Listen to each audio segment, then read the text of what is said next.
Kami po ay mga missionary ng Seventh-day Adventist Church.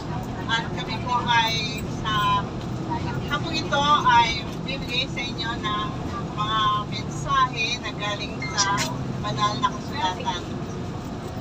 Kami po ay mga pasahero din, kagaya ninyo.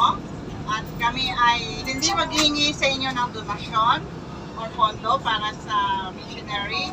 Kundi kami ay magbibigay pa sa inyo ng mga babasahin, mga magazines, at mga folyeto na maaaring babasahin ninyo habang kayo ay patuloy sa paglalakbay. At aming din pinapasalamatan ang mga kasama natin, yung konduktor, driver na nagbigay sa atin ng pentulot. Sana pong araw ng inyong pagbiyahe ngayon ay pagpalain kayo ng Panginoon. At ang banal na presensya ng Panginoon ay makasama niyo sa buong biyahe niyo mga Ngayon po ay magpapasalamat din kami sa mga sponsors na nagbibigay sa amin ng mga financial na support para maibigay namin sa inyo ang mga babasahin nito, mga folyeto at mga booklets na ibibigay po namin sa inyo ng libre. So kami po ay magsisimula na at mayroon kami speaker, si Brother Joel Aton, at ang special number po ay bibigay ni Sister Virgie, kasama ko sa katabi ko. Ako po si Terry Dania, so teacher, pero pag kami ay Sunday at gumagawa nito ay kami po ay nagbibigay ng servisyo para sa inyo ng libre.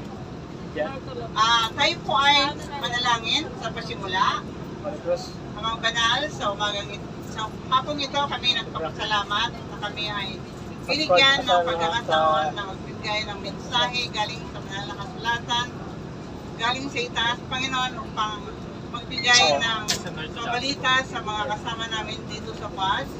Nawa ang presensya ng banal na Espiritu ay maranasan ng bawat isa at ang pakikinig ng iyong banal na salita ay bigay sa kanila ng iba yung pag-asa at iba yung kagalakan na maramdaman nila at maranasan nila ang pagmamahal ninyo sa bawat isa sa amin. Salamat, Panginoon, sa iyong pangako na ikaw kasama namin. Salamat sa pagkatawad ng kami ng kulang sa inyo. Lahat na ito, aming hinihiling, alang-alang lahat sa banal na pangalan ng aming Panginoon Jesus. Amen.